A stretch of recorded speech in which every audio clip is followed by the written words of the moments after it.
ऐसी माँ को सलाम।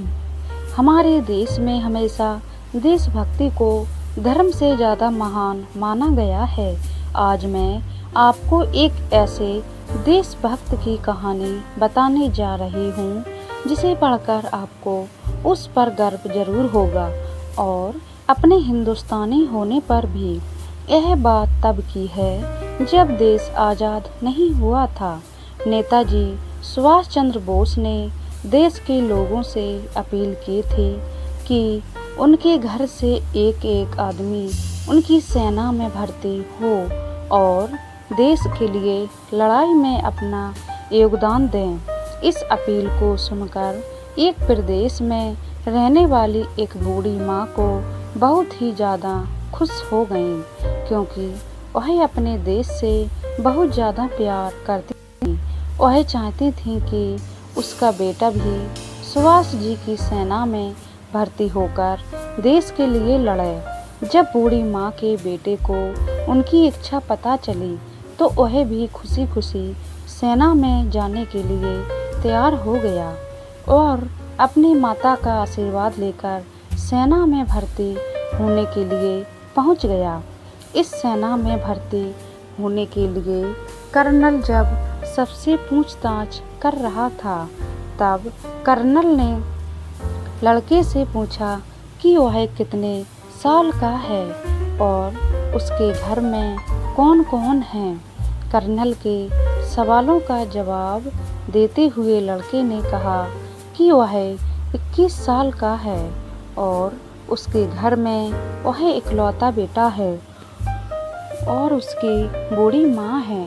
लड़के की बातें सुनकर कर्नल ने उसे सेना में भर्ती करने के लिए मना कर दिया, क्योंकि नेताजी सुभाष चंद्र का आदेश था कि घर के इकलौते बेटे को सेना में भर्ती न किया जाए, जिससे परिवार का सहारा कहीं छिन ना जाए। लड़के ने कर्नल की बहुत विनती की और उसे सेना में भर्ती कर लेने के लिए कहा, लेकिन कर्नल ने उसकी एक ना सुनी और उसे घर वापस लौट जाने के लिए कहा।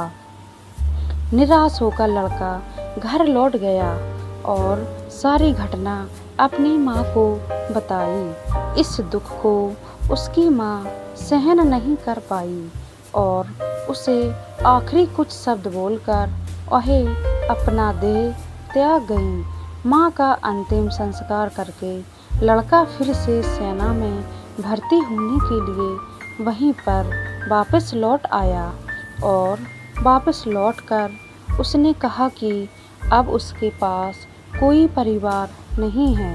उसके परिवार में एक सदस्य जो उसकी माँ थी, वह भी उसे यह कहकर चली गई कि वह आज से उसकी माँ नहीं है, क्योंकि वह उसकी देशभक्ति के रास्ते में रोड़ा बन रही है, इसलिए उसे उसकी माँ कहलाने का हक नहीं है और उसकी असली माँ भारत माता है।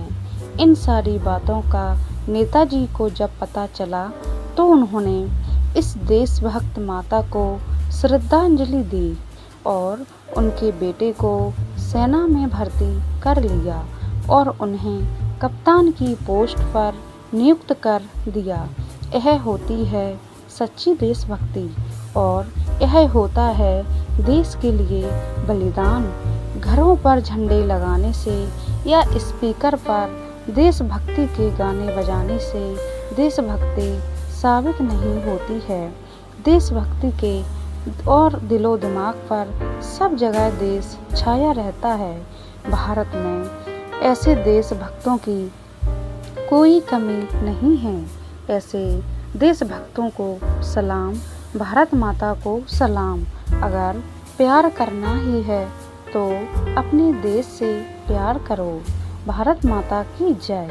दोस्तों, हमारे चैनल को सब्सक्राइब करें, वीडियो को लाइक एंड शेयर करें, अपनी राय कमेंट बॉक्स में ज़रूर दें। पूरा वीडियो देखने के लिए धन्यवाद।